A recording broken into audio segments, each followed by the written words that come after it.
What's up everybody, Unrested here, and I'm out on a lovely May day. It is beautiful weather out here today, but very soon summer is approaching and it's about to get hot, humid, sticky, and disgusting.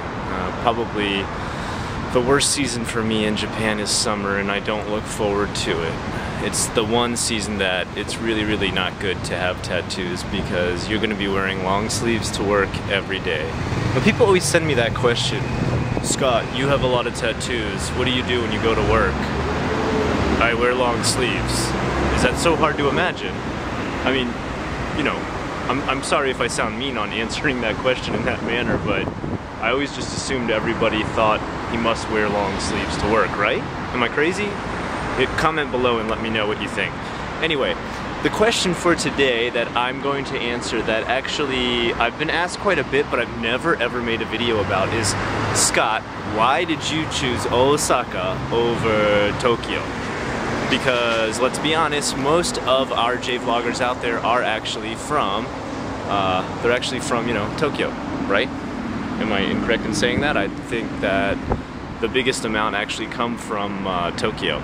Well, that's actually a good question, and there is a lot of reasons that I did choose Osaka. Number one being the job placement that I started out with. They actually had an undefined system as to where they would place you. So, for example, you get the job and you may end up anywhere. You may end up in the middle of the countryside, you may end up in Chiba, you may end up in Shiga, you may end up in Kanagawa, who knows where. And I have heard from some people that when you first get here, if you do end up in the countryside, it's a bit rough as far as finding things to do. And I know that now, after living here obviously 5 years, I know now that yes, it's very true. There is almost nothing to do. I mean, even to the point that there's not even like karaoke to go to, or even like maybe find a konbini on the side of the street to buy a snack from, right? It's really kind of like sparse, barren, Spartan houses, rice fields, yet somehow there's still a vending machine in the middle of the rice field. I never understand where that's plugged into. But anywhere, what I'm talking about is why did I get into Osaka? And that's because even though every place was undefined by my company, the one place that there was definite job placement was Osaka because they needed the most teachers there. They had what was called webcam teaching. Obviously that's teaching over webcams, not very hard to understand. And they needed over 600 teachers at that posting. They said, if you choose Osaka, you definitely will get sent there. It's a big city. Some people have told me that it's the second biggest city in Japan, but anytime I've looked up information, it says Tokyo's #1, Yokohama's #2, and Osaka's 3. So if anybody has any proof that can show me that Osaka's #2, please let me know. Otherwise, I'm pretty sure it's Yokohama. Anyway, they said it was the third largest city. I went there and, well, I went online and I checked it out, looked it up, and I was like, yeah, okay, Osaka's cool. I like Osaka. And I said yes to Osaka. I want to be placed in Osaka. There was a couple things. I had heard online that it was the fashion capital of Japan, but when I got here, people always tell me, no, Scott, Tokyo is the fashion capital of Japan, which of course makes sense. I'm, you know, not dogging that answer at all. But honestly, if you talk to Osaka people, they'll still say that they're the fashion capital and they hate Tokyo people, and Tokyo people will say the complete opposite. So I think that's just been a fight for ages. Those two always talk trash about each other. I will remain indifferent, okay? So don't ask me, Scott, which one do you think is better? I will remain indifferent. Although, personally, as far as living, I prefer to live in Osaka. This is only due to crowds, okay? One thing that I will have to say about Tokyo, although it has all the same amenities, although it has all the same amenities, and they are much bigger too on top of it. For example, we have Den Town. You guys obviously have Akihabara, which is the electronics area, the games area, the manga area, the anime area. There are less crowds because of this, because our areas are a little bit smaller.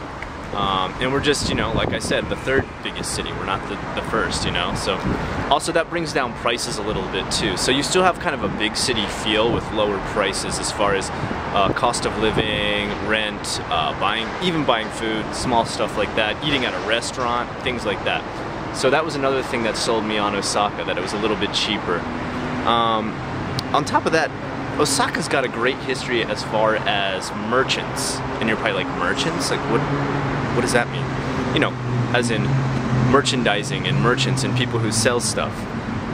In Tokyo, if you walked into a store and the price was 1,000 yen for something that you wanted, and it was a mom and pop shop, and you said, are you sure 1,000 yen? That's a bit high, maybe 900?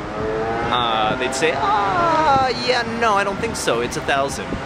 But in Osaka, you can haggle, you can talk down prices, and that's part of kind of the tradition in this part of Japan, that to haggle is how you buy something here, that you can go in and talk it down. Sometimes it's even purposely marked up just so you can talk it down. So be wary of stores like that, because they know when a foreigner walks in and says, hey, I want to buy this, they're going to probably pay full price. So just be a little bit wary. But for the most part, I mean, you know, obviously you can't go into stores like Costco, which is like a chain store, or, you know, there's Big Camera, which is a chain electronics store. It's the equivalent to Best Buy. You can't go into stores that are chain stores that have been, you know, established a long time ago all over Japan and try to talk down prices. But every time you go into mom and pop shops, you actually can. I mean, realize you're gonna have to be talking in Japanese though, okay? Don't come in there trying to throw your English around and talk down mom and dad for whatever you want to buy. It's not gonna work. I guess so that was the other thing that really got me into Osaka. And finally, the most is I had learned from talking to other people who had already lived here before I came, is that Osaka people are probably the least shy in Japan.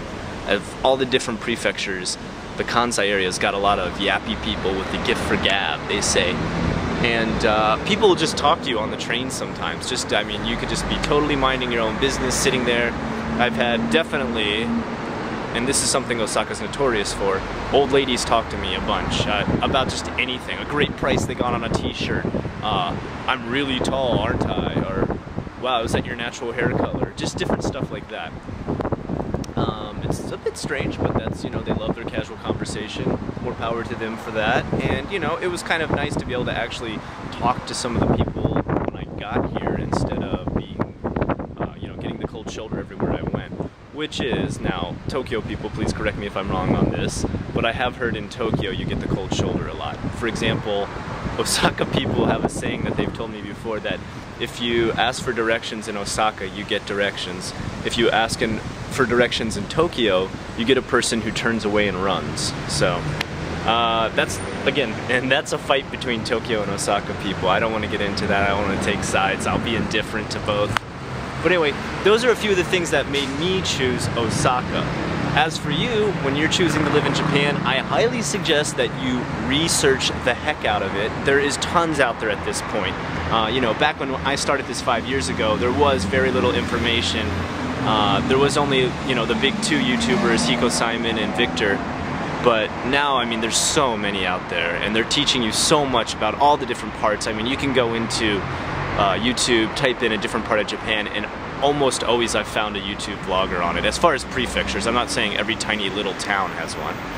But seriously, if you're interested in a certain part of Japan, or you want to move to a certain part of Japan, or your job is placing you in one, I highly, highly suggest you research the heck out of it. Google it, Wikipedia it, everything, okay? The one email I hate the most is, what is blah blah blah part about, or what is blah blah blah like in Japan, or what's the price of living in this place? I don't know, I don't live there. What do you think, I travel around to each place and ask how much rent is? I mean, think about it logically. I know common sense isn't international, but I mean, you know, put a little bit of logic into the questions you ask sometimes. Anyway, again, this is JFAQ, I'm Unrested, I'll see you next time.